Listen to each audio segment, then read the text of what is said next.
Love situation at present ಅಲ್ಲಿ ಹೇಗಿದೆ ಅನ್ನೋದನ್ನ ನೋಡೋಣ. ಸರೆಂಡರ್ ಕಾರ್ಡ್ ಅನ್ನ ತಗೊಂಡಿದ್ದೀನಿ. ಸರೆಂಡರ್ ಟು ಪ್ರಯರ್ ಅಂತ ಕೊಡ್ತಾ ಇದ್ದಾರೆ.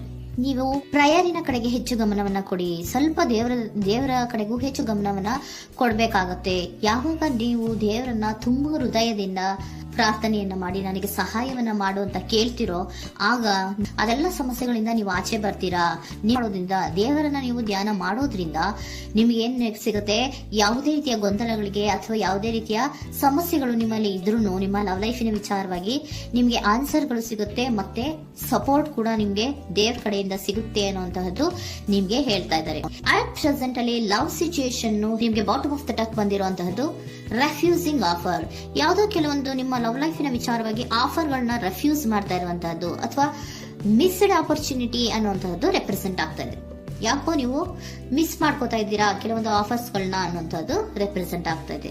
ಏನೋ ಒಂದು ರೀತಿಯ ಧ್ಯಾನ ಮಾಡ್ತಾ ಇರುವಂತಹದ್ದು, ಚಿಂತೆಯನ್ನ ಮಾಡ್ತಾ ಇರುವಂತಹದ್ದು ರೆಪ್ರೆಸೆಂಟ್ ಆಗ್ತಾ ಇದೆ. ಪಾಸ್ಟಿನಲ್ಲಿ ನಿಮ್ಮ ಲವ್ ಲೈಫಿನ ವಿಚಾರವಾಗಿ ಒಂದು ನ್ಯೂ ಐಡಿಯಾ ಇತ್ತು, ಏನೋ ಒಂದು ರೀತಿಯ ಹೊಸ ಐಡಿಯಾಗಳನ್ನ ಮಾಡ್ಕೊಂಡಿದ್ರಿ. ಲವ್ ಲೈಫಿನ ವಿಚಾರವಾಗಿ ನಿಮ್ಮ ಆಪರ್ಚುನಿಟಿ ಕೂಡ ಚೆನ್ನಾಗಿಯೇ ಇತ್ತು. ಆದ್ರೆ ನಿಮ್ಮ ಲವ್ ಲೈಫಿನ ವಿಚಾರದಲ್ಲಿ ಕಿಂಗ್ ಆಫ್ ಸೋರ್ಟ್ಸ್, ನೀವೇನನ್ನ ನಿಮ್ಮ ಲವ್ ಲೈಫಿನ ವಿಚಾರವಾಗಿ ಏನನ್ನ ಎಕ್ಸ್ಪೆಕ್ಟ್ ಮಾಡಿದೀರಾ ಪಾಸ್ಟಿನಲ್ಲಿ ಅಂದ್ರೆ, ಲವ್ ಲೈಫಿನಲ್ಲಿ ಒಂದು ಕ್ಲಿಯರ್ ಇರಬೇಕು, ಕ್ಲಾರಿಟಿ ಇರಬೇಕು, ಮತ್ತೆ ಯಾವುದೇ ವಿಚಾರ ಕೂಡ ನಿಮ್ಮ ಲವ್ ಲೈಫಿನ ವಿಚಾರದಲ್ಲಿ ಮುಚ್ಚುಮರೆ ಅನ್ನೋದು ಇರಬಾರ್ದು. ಸ್ಪಷ್ಟವಾಗಿರ್ಬೇಕು, ಸ್ಪಷ್ಟವಾಗಿ ಹೇಳ್ಬೇಕು, ಏನ್ ಹೇಳ್ಬೇಕೋ ಅದು ಸ್ಪಷ್ಟವಾಗಿ ಹೇಳ್ಬೇಕು ಅನ್ನುವಂತಹದ್ದು ಎಕ್ಸ್ಪೆಕ್ಟ್ ಮಾಡುವಂತಹದ್ದು ಪ್ರೀತಿಯ ವಿಚಾರದಲ್ಲಿ. ಮತ್ತೆ ಕ್ಲಿಯರ್ ಆಗಿರ್ಬೇಕು. ಏನು ಅಂದ್ರೆ ನಿಮ್ಮ ಲವ್ ಲೈಫಿನಲ್ಲಿ ಒಂದು ಸ್ಟ್ರಾಂಗ್ ಆಗಿರ್ಬೇಕು, ಸ್ಟ್ರಾಂಗ್ ಬಾಂಡೇಜ್ ಇರಬೇಕು, ಮತ್ತೆ ಯಾವುದೇ ರೀತಿಯ ಚೈಲ್ಡಿಶ್ ಬಿಹೇವಿಯರ್ ಅನ್ನ ಮಾಡಬಾರ್ದು ಅನ್ನೋದು ಪಾಸ್ಟಿನಲ್ಲಿ ನೀವು ಎಕ್ಸ್ಪೆಕ್ಟ್ ಮಾಡಿರೋಂಥದ್ದು ರೆಪ್ರೆಸೆಂಟ್ ಆಗ್ತಾ ಇದೆ. ನೀವು ಅದೆಲ್ಲ ಎಕ್ಸ್ಪೆಕ್ಟ್ ಮಾಡಿದಾಗ ಯಾವಾಗ ನಿಮ್ಗೆ ಅದು ಸರಿ ಹೋಗಲ್ಲ ಅನಿಸ್ತೋ ಆಗ ನೀವು ಪ್ರೀತಿಯಿಂದ ಮುಂದೆ ಬಂದಿರುವಂತಹದ್ದು ಬಿಟ್ಟು ಮುಂದೆ ಬಂದಿರುವಂತಹದ್ದು ರೆಪ್ರೆಸೆಂಟ್ ಆಗ್ತಾ ಇದೆ.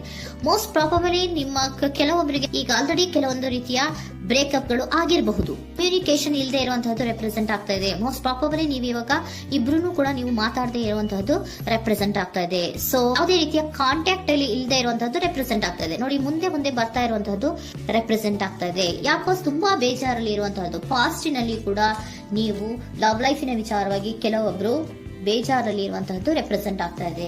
ಯಾಕೋ ಕ್ಲಾರಿಟಿ ಇಲ್ಲ, ಕ್ಲಿಯರ್ ಆಗಿರ್ಬೇಕು, ಸ್ಪಷ್ಟವಾಗಿರ್ಬೇಕು. ಏನ್ ಮಾತಾಡಿದ್ರು ಅದರಲ್ಲಿ ಯಾವುದೇ ರೀತಿಯ ಮುಚ್ಚುಮರೆ ಇರಬಾರ್ದು ಅನ್ನೋದು ನೀವು ಎಕ್ಸ್ಪೆಕ್ಟ್ ಮಾಡುವಂತಹದ್ದು. ಪಾಸ್ಟಿನಲ್ಲಿ ಕೂಡ ನಿಮ್ಗೆ ಸ್ವಲ್ಪ ಬೇಜಾರುಗಳಾಗಿರುವಂತಹದ್ದು ರೆಪ್ರೆಸೆಂಟ್ ಆಗ್ತಾ ಇದೆ. ಅಟ್ ಪ್ರೆಸೆಂಟಿನಲ್ಲಿ moon card, 9 of swords, 6 of swords ಬಂದಿದೆ. ಮೂನ್ ಕಾರ್ಡ್ ಏನನ್ನ ರೆಪ್ರೆಸೆಂಟ್ ಮಾಡುತ್ತೆ? ಇಲ್ಯೂಷನ್ ಅನ್ನ ರೆಪ್ರೆಸೆಂಟ್ ಮಾಡುತ್ತೆ, ಕೆಲವೊಂದು ರೀತಿಯ ಭ್ರಮೆಗಳನ್ನ ರೆಪ್ರೆಸೆಂಟ್ ಮಾಡುತ್ತೆ, ಆತಂಕಗಳನ್ನ ರೆಪ್ರೆಸೆಂಟ್ ಮಾಡುತ್ತೆ. ಮತ್ತೆ ನಿಮ್ಮ ಲವ್ ಲೈಫಿನ ವಿಚಾರದಲ್ಲಿ ಯಾವುದೇ ರೀತಿಯ ಸ್ಥಿರವಾಗಿ ಇಲ್ಲ, ಯಾವುದು ಕರೆಕ್ಟ್ ಆಗಿ ಇಲ್ಲದೆ ಇರುವಂತಹದ್ದು ನಿಮ್ಗೆ ರೆಪ್ರೆಸೆಂಟ್ ಆಗ್ತಾ ಇದೆ. ನೆಕ್ಸ್ಟ್ ಕಾರ್ಡ್ ಏನ್ ಬಂದಿದೆ? ಸೆಕೆಂಡ್ ಕಾರ್ಡ್ 9 of swords ಬಂದಿದೆ. ಇದರಲ್ಲೂ ಕೂಡ ನಿಮ್ಗೆ ಆತಂಕ ಇತ್ತು, ಇದರಲ್ಲೂ ಕೂಡ ಆತಂಕ ಇದೆ, ಭಯ ಇದೆ, ಕರೆಕ್ಟ್ ಆಗಿ ನೀವು ನಿದ್ರೆ ಮಾಡ್ತಾ ಇಲ್ಲ, ಯೋಚನೆ ಮಾಡ್ತಾ ಇರುವಂತಹದ್ದು ಈ ಎರಡೂ ಕಾರ್ಡ್ಗಳಲ್ಲೂ ರೆಪ್ರೆಸೆಂಟ್ ಆಗ್ತದೆ. ಇದರಲ್ಲೂ ಆತಂಕಗಳಿದೆ, ಇದರಲ್ಲೂ ಆತಂಕ. ಅಟ್ ಪ್ರೆಸೆಂಟಿನಲ್ಲಿ ಕೆಲವೊಂದು ರೀತಿಯ ವಿಚಾರಗಳಲ್ಲಿ ಭಯವನ್ನ ಪಡ್ತಾ ಇರುವಂತಹದ್ದು ರೆಪ್ರೆಸೆಂಟ್ ಆಗ್ತಾ ಇದೆ. 6 of swords ಕೂಡ ಏನಾಗ್ತಾ ಇದೆ? ಮೂವಿಂಗ್ ಆನ್, ಮುಂದೆ ಹೋಗ್ತಾ ಇರುವಂತಹದ್ದು, ಬೇಜಾರಿಂದ ನೀವು ಮುಂದೆ ಹೋಗ್ತಾ ಇರುವಂತಹದ್ದು ರೆಪ್ರೆಸೆಂಟ್ ಆಗ್ತಾ ಇದೆ. ಅಟ್ ಪ್ರೆಸೆಂಟಿನಲ್ಲಿ ಯಾವುದೇ ರೀತಿಯ ಸಮಾಧಾನದಿಂದ ಇದ್ದಿರುವಂತಹದ್ದು ಈ ರೀಡಿಂಗ್ ಗಳಲ್ಲಿ ಕಾಣಿಸ್ತಾ ಇಲ್ಲ. ಓಕೆನಾ? ಟೇಕ್ ಇಟ್ ರೆಸೋನೇಟ್, ನಿಮ್ಗೆ ರೆಸೋನೇಟ್ ಆದ್ರೆ ಮಾತ್ರ ತಗೊಳ್ಳಿ. ನೆಕ್ಸ್ಟ್ ಕಾರ್ಡ್ ಇಮಿಡಿಯೇಟ್ ಫ್ಯೂಚರ್ ನ ಬಗ್ಗೆ ನೋಡೋದಾದ್ರೆ ನೈಟ್ ಆಫ್ ಸೋರ್ಟ್ಸ್ ಬಂದಿದೆ.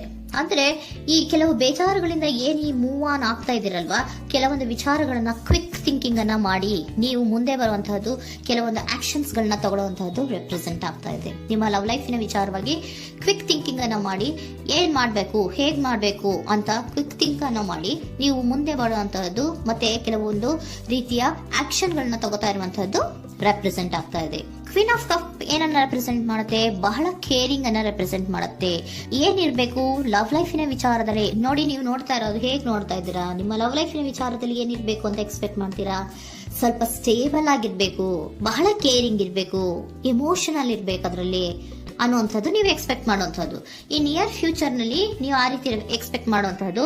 ನೆಕ್ಸ್ಟ್ ಕಾರ್ಡ್ ಬಂದಿರುವಂತಹದ್ದು ಏರೋಫೆಂಟ್ ಕಾರ್ಡ್ ಬಂದಿದೆ. ಏರೋಫೆಂಟ್ ಕಾರ್ಡ್ ಏನನ್ನ ರೆಪ್ರೆಸೆಂಟ್ ಮಾಡುತ್ತೆ?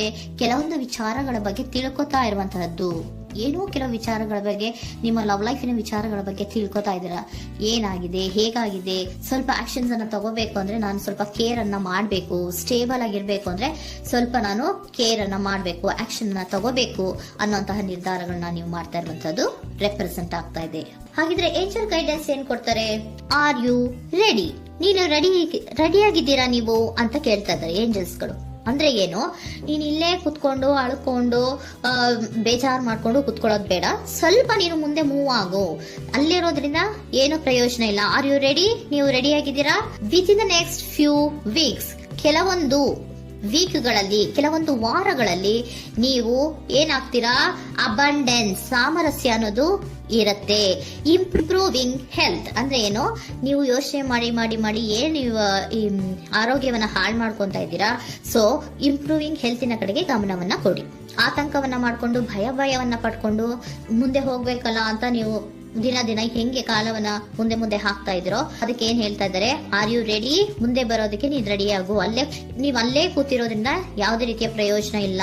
ಸ್ವಲ್ಪ ನಿಮ್ಮ ಹೆಲ್ತಿನ ಕಡೆಗೆ ಗಮನವನ್ನ ಕೊಡಿ. ಸಮೃದ್ಧಿ ಅನ್ನೋದು ಬಂದೇ ಬರುತ್ತೆ, ಸಾಮರಸ್ಯ ಅನ್ನೋದು ಇದ್ದೇ ಇರುತ್ತೆ ಅನ್ನೋದು ಹೇಳ್ತಾ ಇದ್ದಾರೆ.